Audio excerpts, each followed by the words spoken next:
Good afternoon, everybody. Welcome to a pulled Monday market update for Monday, 8th of January 2024. Happy New Year to you all. I hope you all enjoyed a good festive break. I hope you're all ready for what I think is probably going to be an interesting year in life and the markets, but more of which later.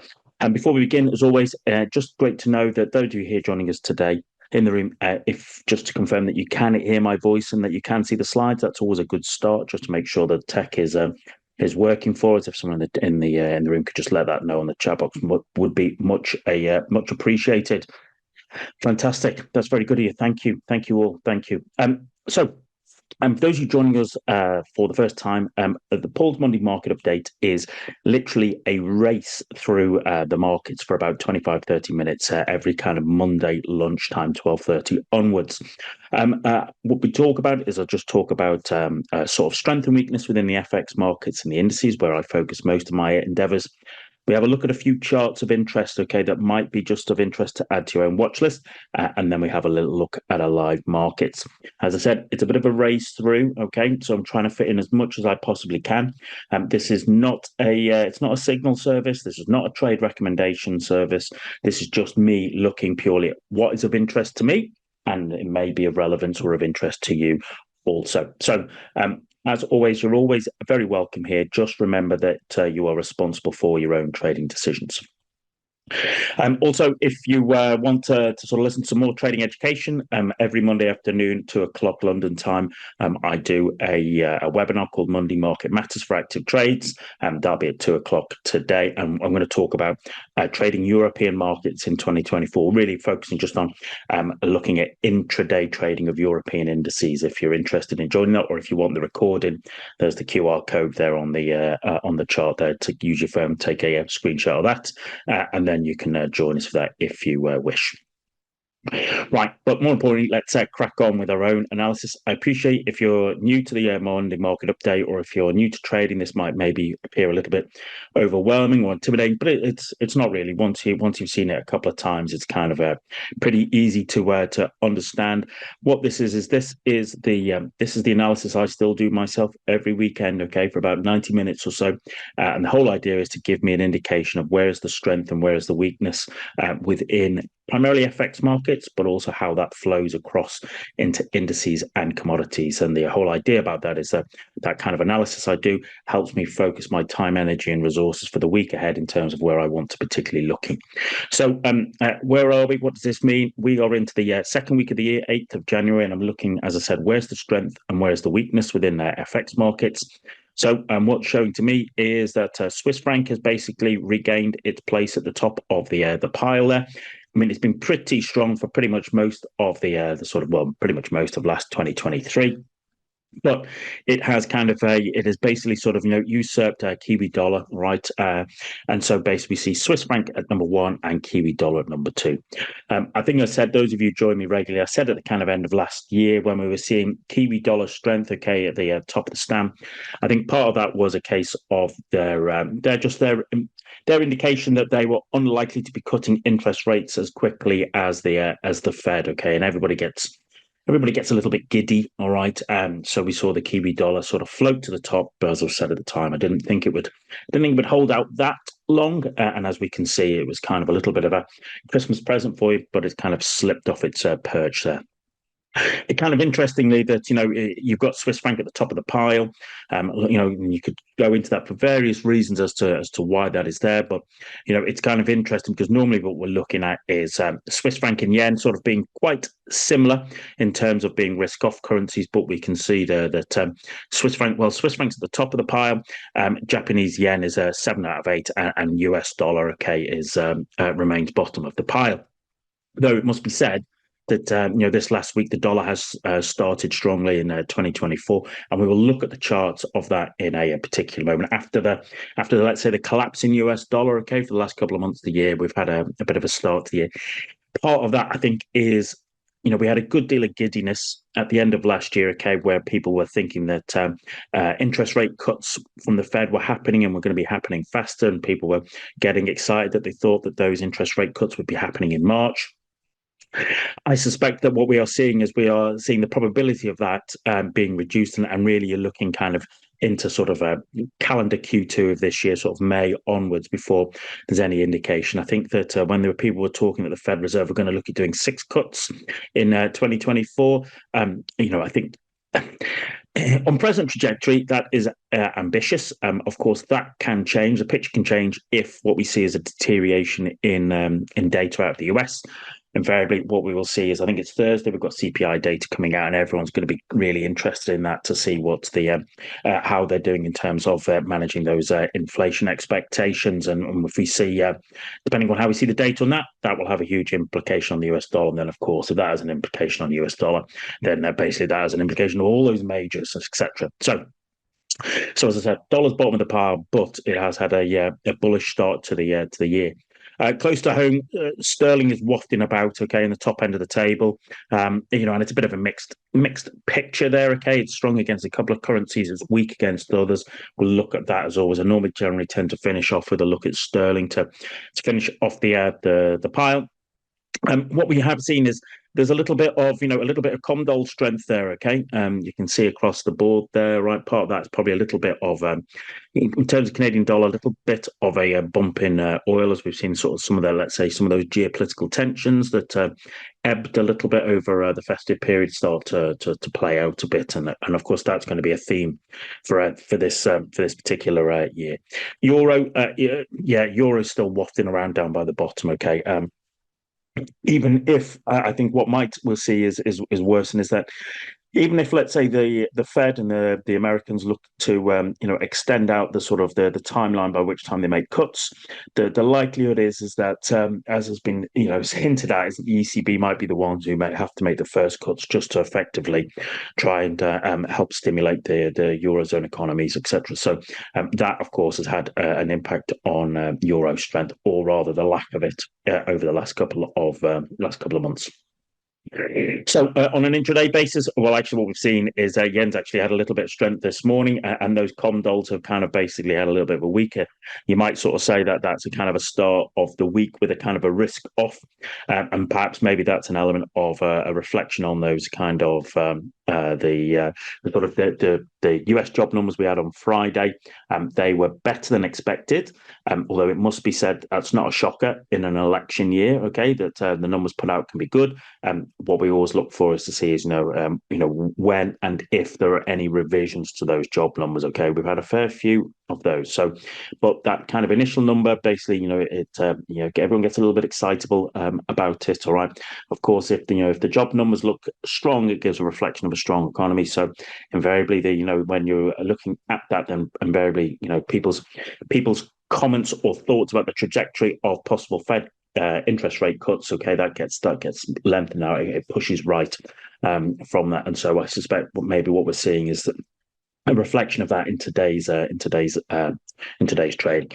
Looking at sterling itself, when I look at the individual currencies, basically for sterling and euro, okay, lots of sort of sell signals onto the side of that, okay. In terms of that's just looking at the STAM, the way I look at it, and in terms of when I look at indices and commodities, okay.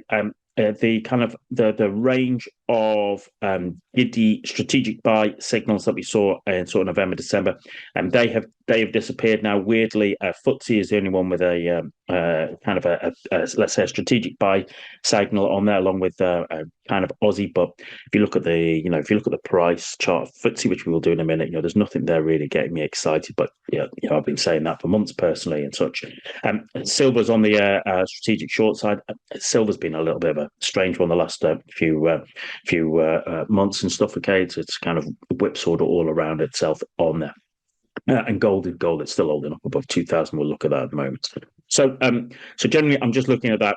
Swiss franc strong, Kiwi dollar, it still has an element of strength, and whereas yen and dollar have been at the bottom of the pile, and the dollar yen chart has been interesting, and we will look at that in a moment. As I said, all I'm just trying to understand in the FX market is where's the strength, where's the weakness, so that I can allocate my time, energy, and resources in line with that. So let's have a look at that. So why don't we have a look at, as always, I put in a couple of charts of interest. These are just normally, they're either charts of equities or commodities or ETFs, etc. Just charts of interest that you might either you might be trading, investing in, or you might just want to sort of watch and learn from it. I don't consider myself an equity specialist per se, but listen, I can look at charts and look at a nice trade and pick up on a theme. So this first chart is Boeing. Okay, Boeing on a weekly chart. Excuse me. Those of you who've been joining the Monday update for the last couple of years will know that I'm not a terribly big fan of Boeing, even though I kind of flew on it back in the days, in my kind of military days. As a company over the last 5-10 years, there have been an absolute shocker, and I'm sure you can read all about it. And what was of interest to me is that I'd picked up that without a kind of a bit of a kind of a flurry of bullishness in Boeing. I think that was more to do with my own personal view is that was more to do with with the big boys kind of cycling out of the tech companies and money going elsewhere. I didn't think it could last, and clearly it can't. If we look at the start of last week, we'd already had a bearish week, and then basically we closed at 249. And if we look at what the pre-market's printing there, okay, a little change is around about 227. So, what do you know? Okay, what do you know? It turns out that having a window or a door blow out on a 737 Max 9, which is already sort of lacks any kind of confidence, turns out that is not particularly good for the share price, not terribly good for kind of, let's say, prickly investor sentiment, okay, in a company, and that's reflected there in what we're seeing in terms of the sort of the pre-market there. I'd be interested to see how that works and stuff when we see it kind of moving across. Daphne says that's an understatement. Well, yeah, you're absolutely right. That's just probably my British understatement there. But you can see this off, as I said. For years I've been saying this is a terrible company, all right. And that's my partner, she flew on Boeings. I flew on Boeings. Okay, you'd think we'd be dyed in the wool Boeing people, but I'm not. The company made a switch from focusing on engineering excellence to focusing on finance. And I think that they're probably rewriting MBA textbooks to include Boeing in as a cautionary tale of the absolute kind of what happens with sort of ego and hubris and arrogance and incompetence. What happens when that goes into the board? All right, and so we see a reflection of that in terms of the kind of the share price in Boeing. I shorted it pre-COVID when it was around about 360 when the 737 Max came out, but I got out when the COVID collapse happened. But I'd be interested to see how does this play out this week, all right? What are we looking at there, okay? Does that have such a huge gap down on when it opens, and how does it respond to that? And then I suspect what we'll see is we will see lots of senators who are in Boeing's back pocket get rolled out to basically sort of to make statements about the confidence that they have in Boeing. A bit like when you see football league managers, okay, the board come out to instill their confidence in the existing manager, and everybody knows that's just like it's like a nail in the coffin, and so as I said, I'll be interested to see how Boeing plays out there, okay, this week. But you might want to watch that, add to your watch list, see how that plays out. Talking about other companies who either gap down or maybe not having a great start to the year. Apple, here we go, weekly chart. You can see for yourself here. Having had that kind of giddy run up, okay, that we saw in equities, okay, November, December. You can see we've pretty much given half of that back already, okay. And as we start into this year, we've also gapped down there, okay. We covered it a couple of weeks ago because I say to people, I'm always interested. I start to get interested when I see how does price react at previous highs and lows, how do previous significant levels, okay? And we can see that we rolled off there and we've fallen away there. There are reasons for that, but one of the main underlying comments they're talking about is that there is a sort of I think it's an antitrust investigation going on into Apple in terms of actually how they have managed their iPhones business. It turns out they suspect they've probably indulged in all sorts of chicanery to basically to keep that iPhone business going well. That shouldn't really come as a shock to anybody, but of course that's reflected in the share price there. So And my view would be, the red is the 50-period moving average. It wouldn't surprise me if we got down to there, okay, traded our way down to that, and then I'd be looking to see how does it react. As I said, I'm interested in how does price react when it reaches significant levels or significant levels of support and resistance. Does it bounce up off here to fill that gap and then make a decision? Excuse my artistry is even worse than normal. But is that what we can look at? Okay, so as I said, you might just want to watch to see how that plays out there with Apple this week. What we also have is, maybe that's a reflection of the kind of, let's say, the lack of enthusiasm in most of those kind of US indices and markets, is that we start earnings season the end of this week. And what we do have is we've got JP Morgan and Citigroup, I think, on Friday, along with a host of others. But here we go. This is JP Morgan's, their weekly chart. As I said, you can see that there was that kind of November, December, kind of real sort of big move up there, and that kind of flood into all sorts of different asset classes, different sectors. And once again, you can see there, where are we? We are up where we've seen the kind of previous recent highs that have going there and stuff. So Tusha says, yeah, you fellow Sestrian, yeah, nice to hear. You're all very welcome. It's great to have people here. Hopefully you can find a little bit of use in my middle-aged man rantings about companies and stocks, etc. But more importantly, as I said, I'm interested what we see. What does price do when it reaches previous significant levels? Like here, we are back up to those highs after that run, but we also have their earnings reports on Friday. So I suspect what we will have is maybe have a little bit of we'll have a bit of a shenanigans this week, okay, as people in the know position themselves, and then it will be how does it react to post news? Does this give us, is the news good enough to basically to break resistance and carry on, or is the kind of news poor enough that basically everybody takes, all these boys here, they take their profit and we roll away off it? So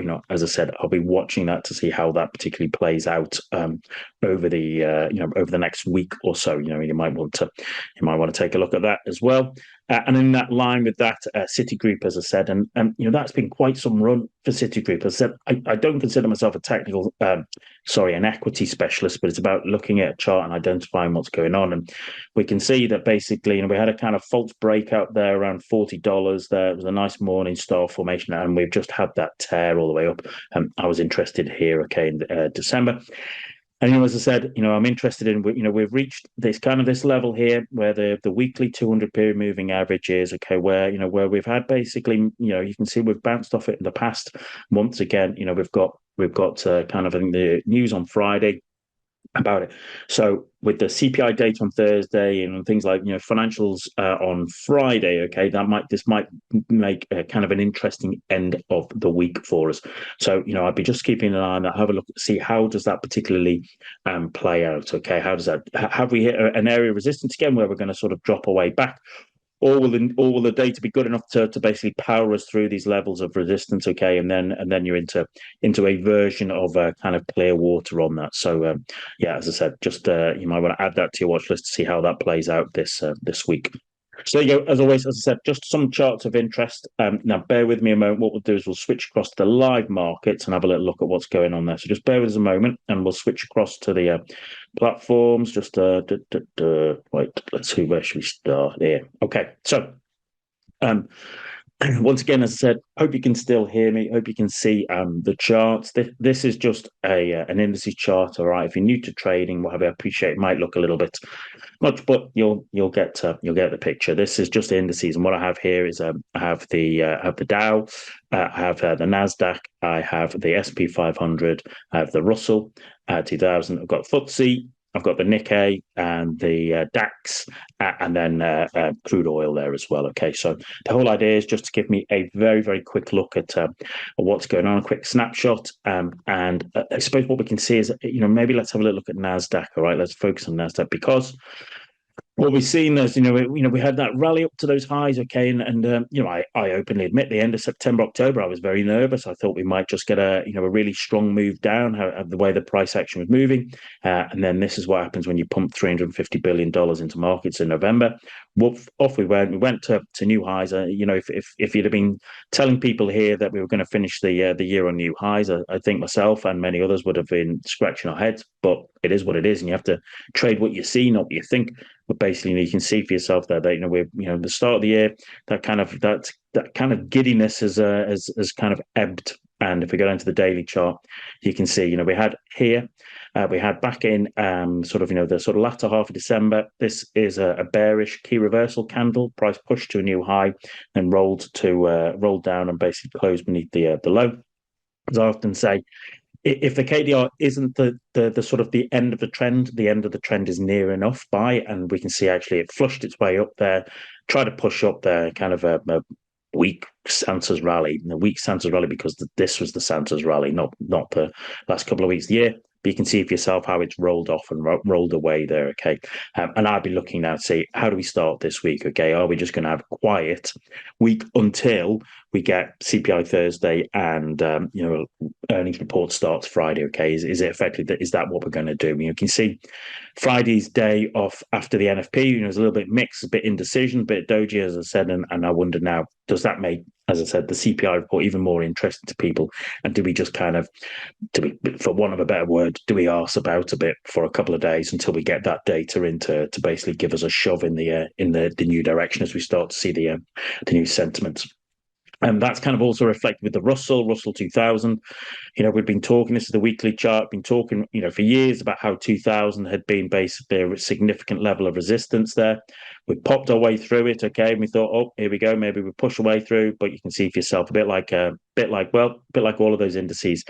It did have a try and flush up, but you can see it's kind of rolled its way down there, and it's back beneath 2000 now as we start the year, all right? So, that kind of, all of that kind of bullish giddiness is, there's been people either taking profits or just basically getting a little bit scared, or a little bit, as I said, maybe the giddiness has taken a breather because we realised that that invariably the Fed are unlikely to be cutting in March unless there's some significant development that we see. Hence why people be taking interest in the earnings. Kind of close to home, what would be kind of more interesting to me was that this is the DAX. Once again, I thought DAX beneath 15,000, we might actually, for the end of the quarter, sort of drift our way down. But you can see that basically that shove into the US indices dragged all indices up there, okay? And you can see that was the same there. And what we had was what I was kind of interested, DAX daily chart, great run through kind of November into December. Then once again, we get a kind of engulfing candle, which basically becomes a double top, but now beneath the 20-period moving average. All right, and so I'd be looking to see, do we come up and test that 20 as it's starting to rolled over, and then basically falls away? Okay, is that kind of my opportunity to basically to short at a lower high? So I'll be watching that this week to see how that particularly plays out. Close to home, FTSE. I've been saying this for months, all right? The last few months, 6 months there, that price action on FTSE is not terribly pretty.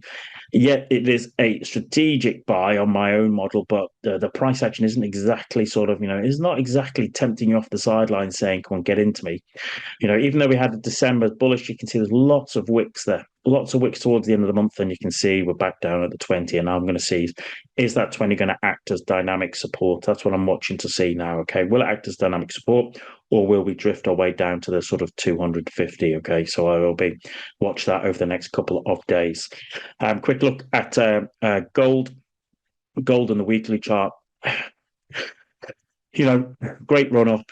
We are still above 2,000, all right? We're still above 2,000. The kind of that 2077, which was high as earlier in 2023, has acted as a bit of a dynamic, has acted as resistance. You can see for yourself there. The last week or so has been seen a drift down in gold, probably to do with also the drift up in dollar. But the trend is still bullish, okay? I until it gets beneath the daily 50 and the daily that 2,000 level, it is still a pullback in an uptrend, and that's the way I'd be looking at it on there for regards to gold. Silver, let's have a look at silver is just, as I said, silver's been a little bit Silver's been messy itself. That's the monthly chart. Okay, look at that for the last 6 months. Okay, it is just, it's been up and down. I go down to the weekly chart. Every time it pushes up, it gets suppressed down. Anytime it gets up above 25, 26, you can see it gets smashed down. Okay, and now we're just in the murk. When the price and the moving averages are all aligned, I'm always aware that that's a little bit. It's in the murk. Okay, it's not terribly exciting there. Right, let's running a little bit behind, okay, because it's the first one of the year. So yeah, please bear with me and stuff. So we'll have a look at dollar, yen, sterling, okay, just to finish up. We might overrun a little bit. Apologies. First one of the year. Always lots to sort of to talk about, okay, as we go through. So looking at FX markets. Always going to start with looking at the dollar in particular, and in particular the dollar index. Okay, the dollar is the big daddy. Monthly chart here, dollar index. You can see the last couple of months. All right, as I said, we had dollar strength and then a collapse in the dollar. But if you even look just to start this month, we've had a little bit of a pushback. If I look at that on the weekly chart, you might be looking at that as a bit of a morning star formation down here by the lows of 2023. Okay, and if I go down to the daily chart, you can see, we basically, we ran down in towards the daily chart. It was a really nice downtrend. Okay, November, December. End of December we finish, and now we've had a little bit of a rally there. Friday's news, okay, NFP news there. That's the kind of mess people around left, right, and centre. But if I look at that, that was the big 4-hour candle there. Okay, that's just it's a high wave candle. It's not really giving you any kind of indication of what it wants to do. And as I said, it wouldn't surprise me on the 4-hour chart with between the 200 here and the 50 at the 20. It wouldn't surprise me if we kind of meandered within that range, okay, until Thursday CPI data. That's what I'd be looking at. So, there might be a few sort of swing trades on dollar, etc., in terms of like just short term, very short term. But most people, I think, will be waiting now to see what does that CPI data give us. All right. But, as I said, we've had a couple of weeks of a bit of dollar strength there, and that's reflected in the other currencies. So let's have a look at the inverse. Euro against US dollar. We had been in a great trend, okay, but you can see, we pin barred off the weekly 200 period moving average and fallen away a little bit. If I go down to the daily chart, it's the inverse of the dollar index, isn't it? We had a great bounce. We talked about this great bounce off the 50 and ran up, and then we peaked out, and we're here. We're interestingly between like 110, big round number 110, and the daily 50. And as I said, I think we kind of meander around a bit until we get that CPI data. That would be my particular views on that. Remember, we had dollar even though Swiss franc, okay, is the strongest, hence why we had Swiss franc here on the weekly chart. Okay, dollar weakness, Swiss franc strength. Okay, even though dollar's weakest, Swiss franc strongest, we're getting an indication there. Okay, you can see that we have kind of we've come off off those particular lows at the end of the year. Does that mean that kind of downtrend is over? No, it's too early to say for that. But we've had that basically that rally up there, and as I said, I think we wait really until we get that CPI data. That's what's going to give the indices and the dollar the kind of I would call it like the January shove, so to speak.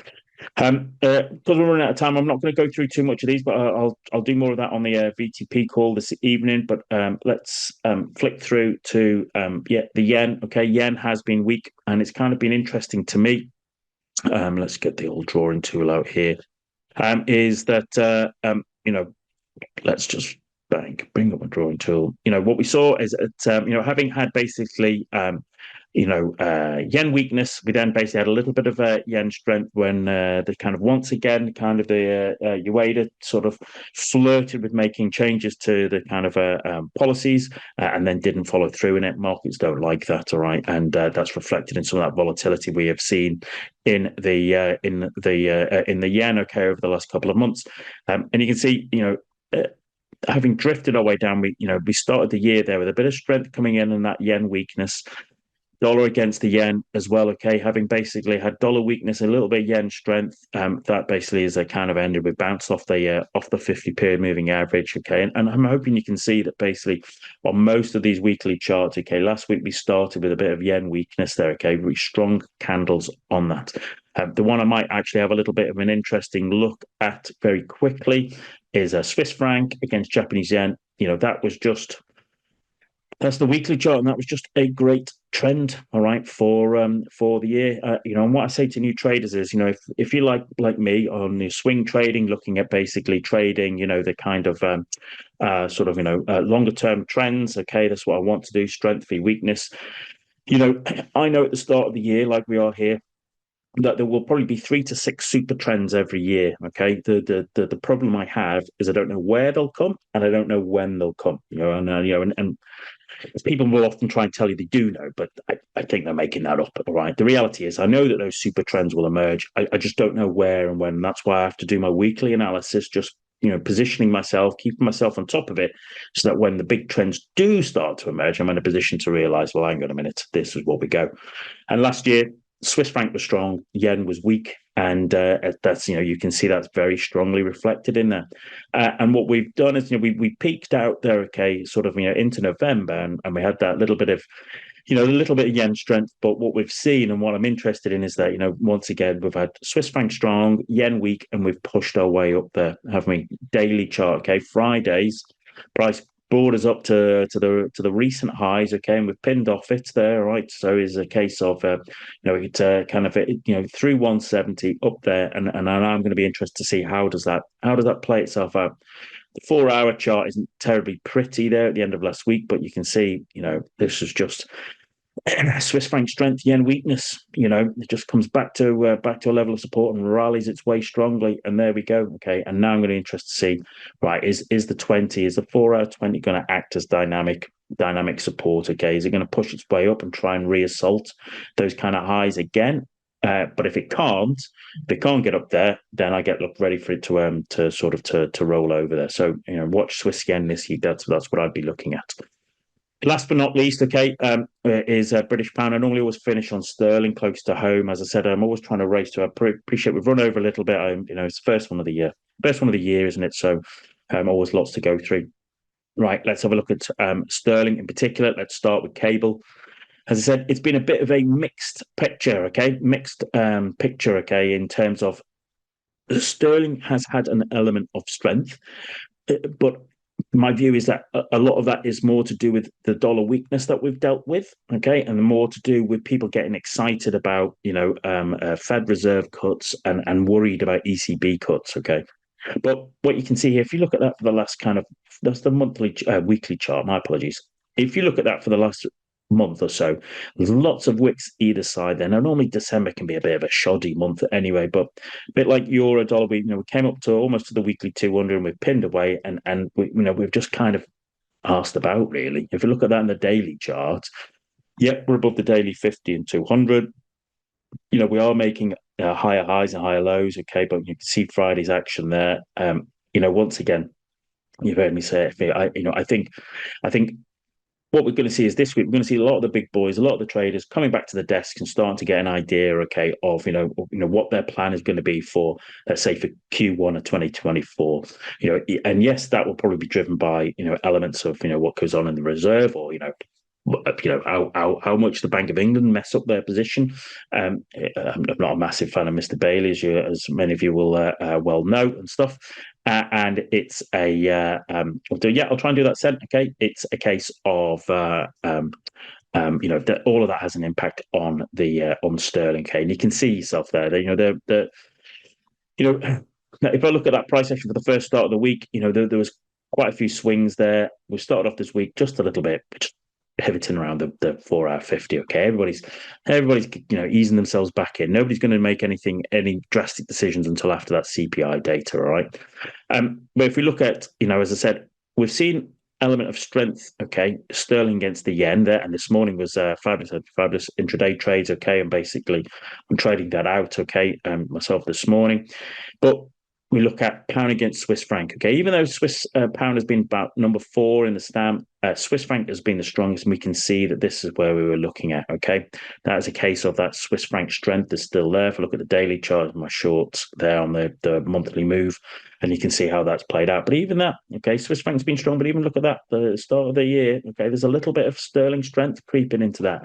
And I wonder if that is because, they're thinking that Fed and ECB will be in the position to cut before the Bank of England, okay, and whether that is holding, whether that kind of like that let's say that drag in the Bank of England doing anything, whether that is basically holding up a little bit of sterling strength. As I said, it's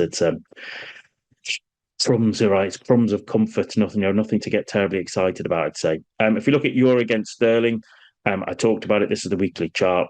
We ground our way up for months, ground our way, and then just collapsed. We tried again, but a nice sort of pivot off the 50 and the 200 there. Okay, and we're drifting our way down. Okay, and that's euro weakness. Maybe we'll look at that a little bit differently. As I said, the condols. If you look at here, I've got pound against Aussie here, which had basically, we'd seen that kind of Aussie strength, but start of the year, we're back up at 190. Okay, we've had a bit of a sterling bounce there, even against pound against New Zealand dollar. We've had a bounce there in the last couple of weeks. Pound against Canadian dollar, back up to 170. So there is an element of sterling strength, but I don't necessarily foresee it, due to any real great news out of the UK economy. Okay, I mean, it is literally it's literally a kind of reaction to how people are focused on what basically the Federal Reserve and the Bank of ECB are doing. Okay, and that's where sterling is at the moment. Okay, until Mr. Bailey gives us some sort of kind of new direction or new sentiment, or just basically anything else is up again. We are hanging on for that. Okay, and we'll wait there. So I'm going to draw a close to it there, ladies and gentlemen. I apologise, I overrun a little bit, but I do apologise for that. But we just said start of the year, isn't it? Lots to cover. As I said at the start, the Monday market update is a race through. Okay, I'm just trying to cover as much as I possibly can. Okay, for you, just to give you as much as you can take away to have a little look at. I hope it give you a little bit of insight. I hope it give a little bit of help. As I said, Thursday, Friday probably going to be the interesting days this week. I think as we see that data come out. As always, I hope you have a fabulous trading week, a fabulous trading year. As always, manage risk. And for those of you that basically are on the VTP, well, hopefully you'll be able to sort of the VTP calls will restart this tonight and tomorrow. Okay, and hopefully you might still be able to see that. Sen, you wanted to see the link for the 2:00 webinar and stuff today. Hopefully you can see that if you want to join us there. For the rest of you, as I said, have a great trading week. Okay, I hope you have a fabulous trading week, and I'll look forward to seeing you again next Monday, 12:30 for the Monday market update. Thanks very much, everybody. Cheers.